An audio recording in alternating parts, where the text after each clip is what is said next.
21 വയസ്സുള്ള ഒരു പെൺകുട്ടിയാണ് ബ്രൂട്ടലായിട്ട് പീഡിപ്പിച്ചതിന്റെ വിവരങ്ങളും പുറത്തു വന്നിട്ടുണ്ട്. ആ പെൺകുട്ടിയെ SIT അടക്കം ചോദ്യം ചെയ്യുന്നതിലേക്കൊക്കെ കാര്യങ്ങൾ പോവുകയാണ്. ആ ഒരു സമയത്ത് നിങ്ങളുടെ നിലപാടിൽ ഒരു മാറ്റമില്ലേ? അല്ല, ഇപ്പം രാഹുൽ മാങ്കൂട്ടത്തിനെതിരെയുള്ള ഞാൻ പറഞ്ഞില്ലേ അതിന്റെ രാഹുൽ മാങ്കൂട്ടത്തിന്റെ കേസുമായിട്ട് ബന്ധപ്പെട്ടിട്ട് ഹൈക്കോടതിയിൽ മുൻകൂർ ജാമ്യ അപേക്ഷ കൊടുത്തിട്ടുണ്ട്. സെക്ഷൻ കോടതിയിൽ ഓൾറെഡി ഈ ഒരു കേസ് തള്ളിയിട്ടുണ്ട്. എന്തായാലും രാഹുൽ മാങ്കൂട്ടത്തിന് വേണ്ടി കുറെ ആൾക്കാരൊക്കെ വന്നിരുന്ന് വാദിക്കുന്നുണ്ട്. അവർ പറയുന്നത് ഇങ്ങനെയാണ്: പരസ്പരം ഇഷ്ടത്തോടെ കൂടിയിട്ട് പലതും സംഭവിക്കും, അതെങ്ങനെ ബലാത്സംഗമായിട്ട് മാറും? അത് നല്ലൊരു ക്വസ്റ്റ്യനാണ്, ഞാൻ പൂർണ്ണമായിട്ടും അതിനകത്ത് അക്സെപ്റ്റ് ചെയ്യുന്നുണ്ട്. പക്ഷേ രാഹുലിന്റെ കേസിൽ നമുക്കത് ഒരിക്കലും പറയാൻ പറ്റത്തില്ല. ഒന്നിൽ കൂടുതൽ സ്ത്രീകളാണ് രാഹുലിന് അഗെയിൻസ്റ്റ് ആയിട്ട് വന്നിരിക്കുന്നത്. അപ്പം ഏത് രീതിയിൽ നമുക്ക് രാഹുലിനെ ന്യായീകരിക്കാൻ പറ്റും? സോ ദൈവത്തെ ഓർത്ത് ആരും ഇങ്ങനെയുള്ള വാദങ്ങളൊന്നും വന്ന് പറയാതിരിക്കുന്നതായിരിക്കും ഏറ്റവും ബെറ്റർ. ഇനി വേറൊരു കാര്യം കൂടെ പറയാം. ഈ രാഹുൽ എന്ന് പറയുന്ന ഒരു വ്യക്തിക്ക് സ്വന്തമായിട്ടൊരു ബോധം വേണ്ടേ? പുള്ളിക്കാരൻ ഒരു പദവിയിൽ ഇരിക്കുന്ന ഒരു വ്യക്തിയാണ് അല്ലേ? അപ്പം ചെയ്തു കൂട്ടുന്ന പല പ്രവർത്തിക്കും പുള്ളിക്കാരന് സ്വമേധയ ഒരു ബോധം വേണം. ഇല്ലെങ്കിൽ ഇങ്ങനെയൊക്കെയുള്ള അനുഭവങ്ങളായിരിക്കും ലൈഫിൽ കിട്ടാൻ പോകുന്നത്. രാഹുൽ മാങ്കൂട്ട മാത്രമല്ല, പല ആൾക്കാർക്കും ഇങ്ങനെയുള്ള ഒരു ബോധം വെച്ച് കഴിഞ്ഞാൽ വളരെ നന്നായിരിക്കും. എന്തായാലും ഇന്ന് മുൻകൂർ ജാമ്യാപേക്ഷയായിട്ട് ബന്ധപ്പെട്ട് പുറത്തൊരു വാർത്ത വന്നിട്ടുണ്ട്. ആ വാർത്ത നമുക്കൊന്ന് കാണാം.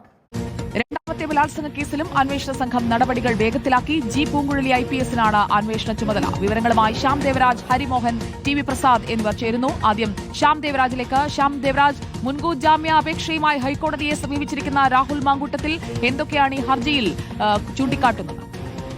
തിരുവനന്തപുരം പ്രിൻസിപ്പൽ സെഷൻസ് കോടതി ബലാത്സംഗ കേസിൽ ഇന്നലെയാണ് കോൺഗ്രസ് MLA രാഹുൽ മാങ്കൂട്ടത്തിന്റെ മുൻകൂർ ജാമ്യാപേക്ഷ തള്ളിയത്. ഇതിന് തൊട്ടുപിന്നാലെയാണ് രാഹുൽ മാങ്കൂട്ടത്തിൽ തൊട്ടടുത്ത ദിവസം ഹൈക്കോടതിയെ സമീപിക്കുന്നത്. മുൻകൂർ ജാമ്യം തേടിയാണ് രാഹുൽ മാങ്കൂട്ടത്തിൽ ഹൈക്കോടതിയെ സമീപിക്കുന്നത്.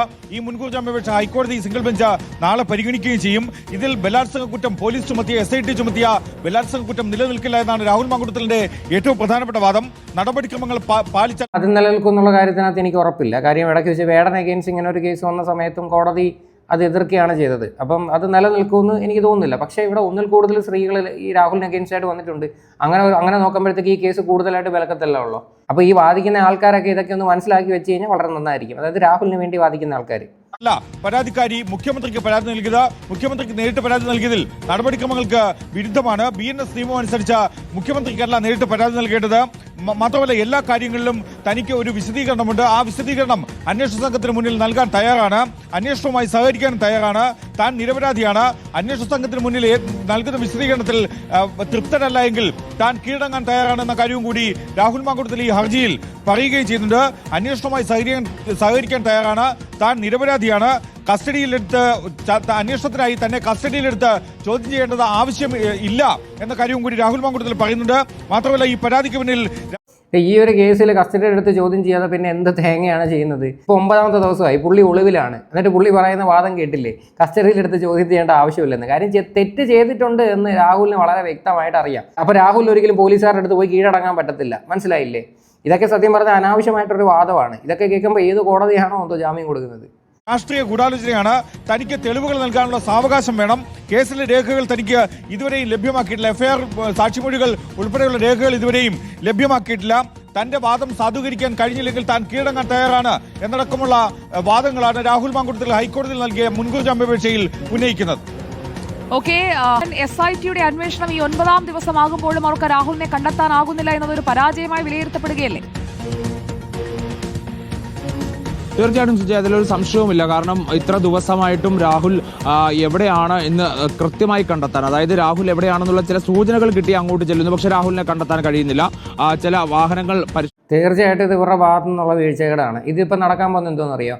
നൈസായിട്ട് ജാമ്യം കിട്ടുന്നത് വരെ ഇങ്ങനെ നീട്ടി കൊണ്ടുപോകും. അറസ്റ്റൊന്നും ചെയ്യാൻ പോകുന്നില്ല. ഇന്നലെ കുറേ അടുത്ത് വാർത്ത വന്നിട്ടുണ്ടായിരുന്നു, ഇപ്പം പിടിക്കും, കസ്റ്റഡിയിലാണ് എന്നൊക്കെ പറഞ്ഞിട്ട്. ചുമ്മാതെയാണ്, ഒരു തേങ്ങ നടക്കാൻ പോകുന്നില്ല. അതാണ് ഇതിൻ്റെ വാസ്തവം. ഇനി രാഹുൽ ഈശ്വറിൻ്റെ വൈഫിൻ്റെ ഒരു ഇൻ്റർവ്യൂ പുറത്ത് വന്നിട്ടുണ്ടായിരുന്നു. അതിനകത്ത് പുള്ളിക്കാരത്ത് കുറച്ച് കാര്യം പറയുന്നുണ്ട്. അതിനകത്ത് ആ ഇൻ്റർവ്യൂ ചെയ്യുന്ന ആങ്കർ ചോദിക്കുന്നുണ്ടായിരുന്നു, പുതിയൊരു കേസും കൂടി രാഹുൽ മാങ്കൂട്ടത്തിന് അഗെയിൻസ്റ്റ് വന്നിട്ടുണ്ടല്ലോ, അപ്പം ഇങ്ങനെ ഇരിക്കുന്ന സാഹചര്യത്തിൽ നമുക്ക് എങ്ങനെ സപ്പോർട്ട് ചെയ്യാൻ പറ്റും, എങ്ങനെ അനുകൂലിക്കാൻ പറ്റും എന്നൊക്കെ ചോദിക്കുന്ന സമയത്ത് വ്യക്തമായ ഒരു ആൻസർ രാഹുൽ ഈശ്വറിൻ്റെ വൈഫ് കൊടുക്കുന്നില്ല. പുള്ളിക്കാരത്തി അവിടെ കിടന്ന് പതറുന്നുണ്ട്. കാര്യം പുള്ളിക്കാരത്തിക്ക് മനസ്സിലായി സംഭവം കൈവിട്ട് പോയെന്ന്.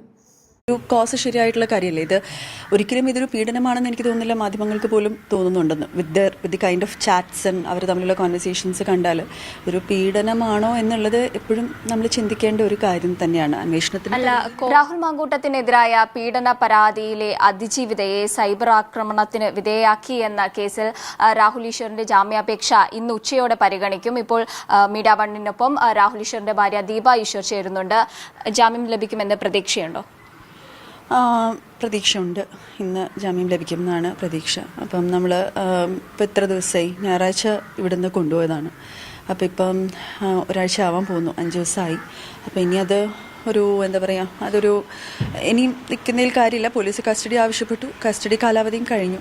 അപ്പോൾ ഇനിയിപ്പോൾ അങ്ങനെ ഒന്നിൻ്റെ ആവശ്യമില്ല, ഡിവൈസസ് വേണമായിരുന്നു, നമ്മൾ കൊടുത്തു. അന്വേഷണവുമായിട്ട് മുമ്പോട്ട് സഹകരിക്കും. കോടതി ബെയിലിൻ്റെ ഭാഗമായിട്ട് പറയുന്ന രാഹുൽ ഈശ്വറിന്റെ കേസ് എടുത്ത് നോക്കുമ്പോൾ ഞാൻ കുറച്ച് ട്രോളൊക്കെ കണ്ടിട്ടുണ്ടായിരുന്നു. വല്ലവന്റെ പെണ്ണ് കേസിൽ അകത്താവുന്ന ആദ്യത്തെ വ്യക്തിയെന്ന്. കറക്റ്റ് അല്ലേ ഇത്?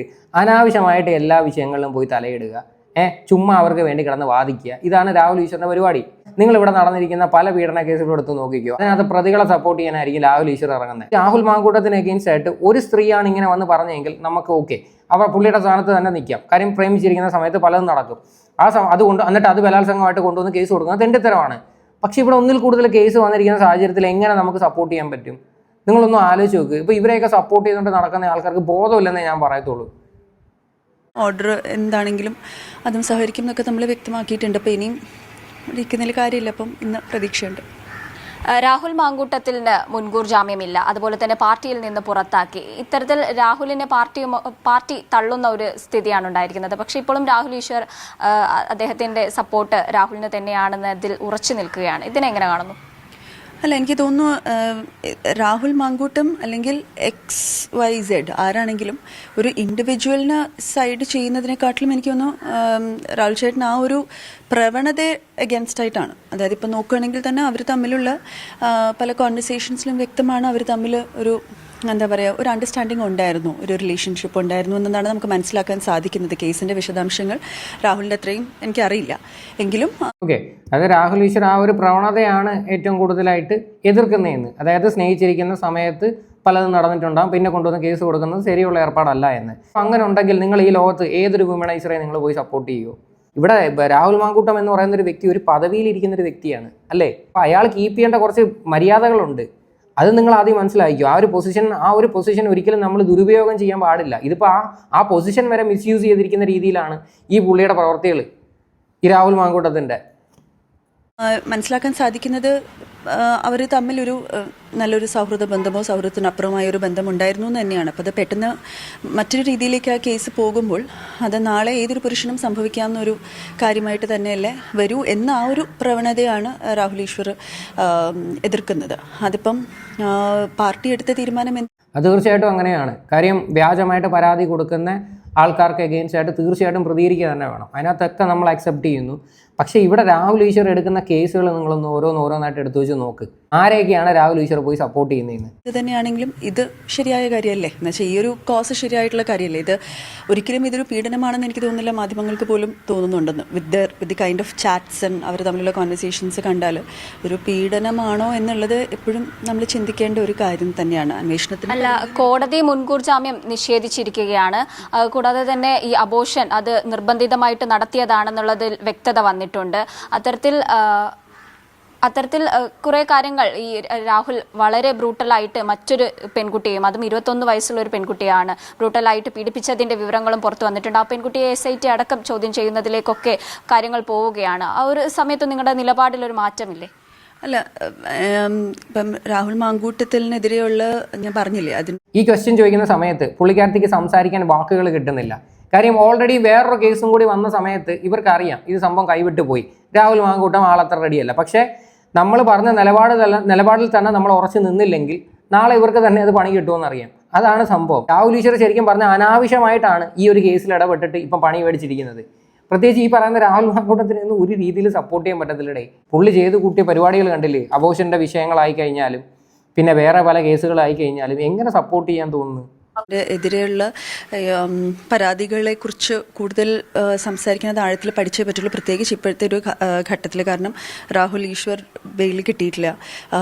അപ്പം എനിക്ക് ആ കേസിനെ കുറിച്ച് അങ്ങനെ അത്രയും വ്യക്തമായിട്ട് പറയാൻ അറിയില്ല. പക്ഷെ ഞാൻ പറഞ്ഞത് എൻ്റെ പരിമിതമായ ഒരു അറിവ്. കേസിനെ പറ്റിയിട്ട് സകലമാന കാര്യങ്ങളും ഇവർക്കറിയാം. കാര്യം ഇതിപ്പോൾ നൈസായിട്ട് ആ ഒരു ക്വസ്റ്റ്യനിൽ നിന്ന് സ്കിപ്പായി മാറുവാണ്. കാര്യം പുള്ളിക്കാരത്തേക്ക് മനസ്സിലായി സംഭവം പെട്ട് കയ്യിലങ്ങ് നിൽക്കത്തില്ല, രാഹുലിൻ്റെ ഭാഗത്ത് തെറ്റുണ്ടെന്ന് മനസ്സിലായി. അപ്പം പിന്നെ വേറെ മാർഗ്ഗവുമില്ല. ഇതിപ്പോൾ നൈസായിട്ട് അങ്ങ് ഒഴിയുവാണ്. ഞാൻ അധികം ആ കേസിനെ പറ്റി പഠിച്ചിട്ടില്ല, രാഹുൽ ഇപ്പോൾ അകത്തല്ലേ, രാഹുൽ പുറത്തിറങ്ങട്ടെ എന്നുള്ള രീതിയിൽ. ഇങ്ങനെയൊന്നും അല്ലായിരുന്നു നേരത്തെ ഒന്നും സംസാരിച്ചിട്ടുള്ളത്. ഇതിൽ എനിക്ക് തോന്നുന്ന ഒരു കാര്യമാണ്. കാരണം ഞാനിതിപ്പോൾ രാഹുൽ ഈശ്വറിൻ്റെ വൈഫായിട്ടല്ല ഒരിക്കലും സംസാരിക്കുന്നത്. എനിക്ക് 2 ആൺകുട്ടികളുണ്ട്. ഒരു അമ്മ എന്ന രീതിയിലാണ് കൂടുതലും സംസാരിക്കുന്നത്. കാരണം ഒരു സ്നേഹബന്ധത്തിലാവുകയും പിന്നീട് ഒരു കൺവീനിയൻസിൻ്റെ പുറത്ത് ആ സ്നേഹബന്ധത്തെ മാറ്റി എന്നെ നിർബന്ധിച്ചാണ് ഇത് ചെയ്തത് എന്നുള്ളതൊക്കെ ചോദ്യം ചെയ്യേണ്ടിയിരിക്കുന്ന കാര്യമല്ലേ. നിർബന്ധിച്ച് ഇതൊക്കെ ചെയ്യിക്കുക എന്ന് പറഞ്ഞാൽ ഇറ്റ് ഈസ് യുവർ കോൾ അല്ലേ. നമ്മൾ ഇറ്റ്സ് എല്ലാവരും സ്ത്രീക്കും ഞാൻ പറയട്ടെ, നമുക്കൊരു മോശപ്പെട്ട ഒരു ചാറ്റ് നമ്മുടെ വാട്സാപ്പിൽ വന്നാൽ പോലും ആ നമ്പർ ഒന്ന് ബ്ലോക്ക് ചെയ്യുന്നതിലൂടെ തീരാവുന്ന ഒരു കാര്യമേ ഉള്ളൂ. ഇത് എൻ്റെ ഒരു സുഹൃത്ത് തന്നെ എൻ്റെ അടുത്ത് പറഞ്ഞ കാര്യമാണ്. ഒരു ബ്ലോക്കിൽ തീരാവുന്ന പ്രശ്നമേ ഉള്ളൂ. പക്ഷെ അത് ബ്ലോക്ക് ചെയ്യേണ്ട എന്നുള്ളത് നമ്മുടെ ചോയ്സാണ്. അത് ബ്ലോക്ക് ചെയ്യേണ്ട, ഐ ലൈക്ക് ദിസ് പേഴ്സൺ, എനിക്ക് ആളെ ഇഷ്ടമാണ് എന്നുള്ളത് നമ്മുടെ ചോയ്സാണ്. അത് ശരിയോ തെറ്റോ നല്ലത് ഓരോ വ്യക്തിയുടെയും 18 വയസ്സിന് മുകളിൽ കഴിഞ്ഞ ഓരോ വ്യക്തിയുടെയും ചോയ്സാണത്. അപ്പോൾ ആ ചോയ്സ് എടുത്തിട്ട് പിന്നീട് അതിനെ അത് ശരിയാണ്, അത് കറക്റ്റായിട്ടുള്ള കാര്യം തന്നെ. പക്ഷേ അങ്ങനെയുള്ള കാര്യങ്ങൾ ഒരിക്കലും ഈ ഒരു വ്യക്തിയായിട്ട് കമ്പയർ ചെയ്യരുത്. രാഹുൽ മാങ്കൂട്ടമായിട്ട് അങ്ങനെയൊന്നും ഒരിക്കലും കമ്പയർ ചെയ്യാൻ പറ്റത്തില്ല. മനസ്സിലായില്ലേ? സ്ത്രീകൾക്ക് ഇതുപോലെയുള്ള മെസ്സേജോ കാര്യങ്ങളോ ആരെങ്കിലുമൊക്കെ ഇങ്ങനെ ഫ്ലേർട്ട് ചെയ്യാനൊക്കെ ശ്രമിക്കുന്നുണ്ടെങ്കിൽ അത് ബ്ലോക്ക് ചെയ്യുക, വിടുക. അതാണ് അതിൻ്റെ ഒരു മാന്യത. അല്ലാതെ പിന്നെയും അത് കണ്ട് ആസ്വദിച്ച് പിന്നെയും അത് ബ്ലോക്ക് ചെയ്യാതെ അവരുമായിട്ട് കമ്മ്യൂണിക്കേറ്റ് ചെയ്തുകൊണ്ടിരുന്നിട്ട് വലിയ കാര്യമില്ല. അപ്പം അത് പരസ്പരം അങ്ങോട്ടും ഇങ്ങോട്ടും തെറ്റ് ചെയ്യുന്നൊരു രീതി തന്നെയാണ്. അത് ഞാൻ പൂർണ്ണമായും അംഗീകരിക്കാം. പക്ഷേ ഇതൊന്നും ഒരിക്കലും രാഹുൽ മാങ്കൂട്ടത്തിൻ്റെ കേസുമായിട്ട് നിങ്ങൾ കൂട്ടിക്കുഴയ്ക്കരുത് എന്ന് മാത്രമേ എനിക്ക് പറയാനുള്ളൂ. ഇനി ഒരു വിഷയമായിട്ട് ബന്ധപ്പെട്ട് ഒരു അമ്മയുടെ ഒരു വീഡിയോ ഞാൻ കണ്ടിട്ടുണ്ടായിരുന്നു. അത് ഞാൻ നിങ്ങളിവിടെ കാണിച്ചു തരാം. തെറ്റ് അവരും കൂടെ മുൻകൈ എടുത്ത് ചെയ്യണ തെറ്റാണ്. എന്നിട്ട് പിന്നെ പുരുഷന്മാരെ മാത്രം പറയുന്നത് ശരിയല്ല. എങ്കിൽ പിന്നെ ഈ ലോകത്ത് ആൺകുട്ടിയൊക്കെ ജീവിക്കാൻ പറ്റില്ല. എനിക്ക് 3 പെൺമക്കളാണ്, ആൺമക്കളില്ല. എന്നാലും ഞാൻ പറയുന്നു, കാശുള്ളവരെയും അല്ലാത്തവരെയും തേടി പിടിച്ച് ഈ പെൺപിള്ളേരും പെണ്ണായാലും ആണായാലും സ്ത്രീ രണ്ടുപേർക്കും തുല്യമായ ശിക്ഷ കൊടുക്കണം. എല്ലാത്തിനും തുല്യതയാണോന്നല്ലേ പറഞ്ഞത്. പിന്നെ ഈ പീഡനത്തിന് മാത്രം തുല്യത ഇല്ലാത്തത് പെണ്ണുങ്ങൾ പറഞ്ഞ മാത്രം കേട്ടുകൊണ്ട് കുറെ അങ്ങനെ വിചാരിച്ചിട്ട് കാര്യമില്ല. ആണിനും പെണ്ണിനും ഒരേ കണക്ക് കൊടുക്കണം ശിക്ഷ. എങ്കിൽ മാത്രമേ പീഡനം നിൽക്കുള്ളൂ. പെണ്ണുങ്ങൾ ഓടിച്ചെന്ന് അങ്ങനെ ചെയ്ത് ഇങ്ങനെ ചെയ്തെന്നും പറഞ്ഞോണ്ട് ഈ ഒരു അമ്മ പറഞ്ഞത് വളരെ കറക്റ്റായിട്ടുള്ള ഒരു കാര്യമാണ്. 100% ഇതിനകത്തോട്ട് ഞാൻ യോജിക്കുന്നുണ്ട്. കാര്യം ഇപ്പം നമ്മുടെ നാട്ടിൽ ഒരുപാട് വ്യാജമായിട്ട് പരാതികൾ നടക്കുന്നുണ്ട്. അതായത് നിയമപരമായി സ്ത്രീകൾക്കാണ് ആനുകൂല്യം കൂടുതലെന്ന് വെച്ചിട്ട് അത് ഭയങ്കര രീതിയിൽ മിസ്യൂസ് ചെയ്യപ്പെടുന്നുണ്ട്. ഇല്ലെന്ന് ഞാൻ ഒരിക്കലും പറയത്തില്ല. പക്ഷേ അത് ഒരിക്കലും ഈ രാഹുൽ മാങ്കൂട്ടത്തിൻ്റെ കേസുമായിട്ട് നമ്മൾ കൂട്ടിക്കലർത്തരുത്. കാര്യം എന്ന് പറഞ്ഞാൽ രാഹുൽ മാങ്കൂട്ടത്തിനെതിരെ എഗെയിൻസ്റ്റ് ആയിട്ട് വന്നിരിക്കുന്ന ഒരു സ്ത്രീ മാത്രമല്ല. ഒരു സ്ത്രീ മാത്രമാണെങ്കിൽ തീർച്ചയായിട്ടും ഞാൻ പുള്ളിയെ സപ്പോർട്ട് ചെയ്തേനെ. ഇതിപ്പോൾ ഒന്നിൽ കൂടുതൽ സ്ത്രീകളുണ്ട് പുള്ളിക്ക് എഗെയിൻസ്റ്റ് ആയിട്ട്. അത് മാത്രമല്ല ഈ രാഹുൽ ഈശ്വർ തന്നെ അക്സെപ്റ്റ് ചെയ്യുന്നുമുണ്ട്. പുള്ളി ഒരു പൂവാലിനാണ്, പുള്ളിക്കാരന് ഇങ്ങനെയുള്ള ഫ്ലേട്ടിങ് പരിപാടികളുണ്ട് എന്ന് പല സ്ഥലത്തും ഈ പുള്ളി തന്നെ അക്സെപ്റ്റ് ചെയ്തിട്ടുമുണ്ട്. അപ്പോൾ എങ്ങനെ നമുക്ക് ഇവരെ സപ്പോർട്ട് ചെയ്യാൻ പറ്റും? പക്ഷേ ഈ അമ്മ പറഞ്ഞൊരു കാര്യത്തിനകത്ത് 100% യോജിക്കുന്നത്. കാര്യം സ്ത്രീകൾക്കും പുരുഷന്മാർക്കും തുല്യ ശിക്ഷയാണ് കൊടുക്കേണ്ടത്. അല്ലാതെ സ്ത്രീകൾക്ക് സെപ്പറേറ്റും ആണുങ്ങൾക്ക് സെപ്പറേറ്റും കൊടുക്കുന്നതിനകത്തോട്ട് ഒരിക്കലും നമുക്ക് അംഗീകരിക്കാൻ പറ്റത്തില്ല. അതിന്റെ കുറെ ചുക്കാൻ പിടിച്ചിട്ട് നടന്നിട്ട് കാര്യമില്ല. പെണ്ണും തെറ്റുകാരിയാണ്. അങ്ങോട്ട് ചെന്ന് തെറ്റിന് പോയിട്ടാണ് ഇങ്ങോട്ട് പറഞ്ഞത്. പിന്നെ പ്രശസ്തരായവരോ അല്ലാത്തവരോ ഈ ലോകത്ത് ആണുങ്ങൾക്ക് ജീവിക്കാൻ, ആൺപിള്ളേർക്ക് ജീവിക്കാനേ പറ്റാ. നമുക്ക് പേടിയാണ്. നമുക്ക് ആൺപിള്ളേരൊക്കെ ഉണ്ടായാൽ എന്ത് ചെയ്യും? ഇതുങ്ങൾ എങ്ങനെ വളരും? എങ്ങനെ ഈ കേരളത്തിൽ പീഡിപ്പിച്ചെന്ന് പറഞ്ഞ പെണ്ണിനും ആണിനും തുല്യമായ ശിക്ഷ, അർഹതപ്പെട്ട ശിക്ഷകൾ കൊടുക്കുന്നുണ്ടെങ്കിൽ ഈ നാട്ടിൽ പീഡനം കുറയും. അപ്പോഴും പിന്നെ പേടി കാണും. ആണുങ്ങളെ വലവീശി പിടിക്കാൻ നിൽക്കില്ല, ആണുങ്ങൾ പെണ്ണുങ്ങളെ വലവീശി പിടിക്കാൻ നിൽക്കില്ല. അത് ചെയ്യണം. ഓക്കെ, എന്തായാലും അങ്ങനെ ഒരു നിയമം വരട്ടെ എന്ന് നമുക്ക് പ്രാർത്ഥിക്കാം. എന്തായാലും ഇതൊക്കെയാണ് സംഭവം. നിലവിൽ പുള്ളിക്കാരൻ മുൻകൂർ ജാമ്യാപേക്ഷ കൊടുത്തിട്ടുണ്ട്. ആ ജാമ്യാപേക്ഷ പരിഗണിക്കില്ലെന്ന് നമുക്ക് കണ്ടു തന്നെ അറിയാം. ഈ രാഹുലിന് വേണ്ടി വാദിക്കുന്ന ആൾക്കാരുടെ അടുത്ത് എനിക്ക് പറയാൻ ഒന്നേ ഉള്ളൂ, ഈ പുള്ളിക്കാരൻ ഒരു MLA പദവിയിലിരിക്കുന്ന ഒരു വ്യക്തിയാണ്. ആ ഒരു പൊസിഷൻ്റെ ഒരു ബോധം പോലും പുള്ളിക്കാരൻ എവിടെയും കാണിച്ചിട്ടില്ല. അപ്പം ഏത് തരത്തിലാണ് രാഹുൽ മാങ്കൂട്ടത്തിനെ നമ്മളെല്ലാവരും വന്നിരുന്ന് സപ്പോർട്ട് ചെയ്യുന്നത്? നിങ്ങളെല്ലാവരും വന്നിരുന്ന് അന്ധമായിട്ടാണ് സപ്പോർട്ട് ചെയ്യുന്നത്. ആ പുള്ളിയുടെ ഭാഗത്ത് ഒരുപാട് തെറ്റുണ്ട്. ആ ഒരു കാര്യം നിങ്ങൾ അക്സെപ്റ്റ് ചെയ്യാനായിട്ട് പഠിക്കുക. അല്ല ചുമ്മാതെ വെറുതെ അന്ധത ബാധിച്ച് സ്നേഹിച്ചിരിക്കുന്ന സമയത്ത് പലതും നടക്കും, അതിനുശേഷം കൊണ്ടുവന്ന് കേസ് കൊടുക്കുന്നത് തെറ്റല്ലേ എന്നൊക്കെ പറഞ്ഞുകൊണ്ടിരുന്നിട്ട് ഒരു പ്രയോജനവുമില്ല. എന്തായാലും ഈ ഒരു വിഷയമായിട്ട് ബന്ധപ്പെട്ട് നിങ്ങളുടെയൊക്കെ അഭിപ്രായങ്ങൾ എന്താണെന്ന് വെച്ചാൽ നിങ്ങൾ തീർച്ചയായിട്ടും കമൻറ്റ് ചെയ്യുക.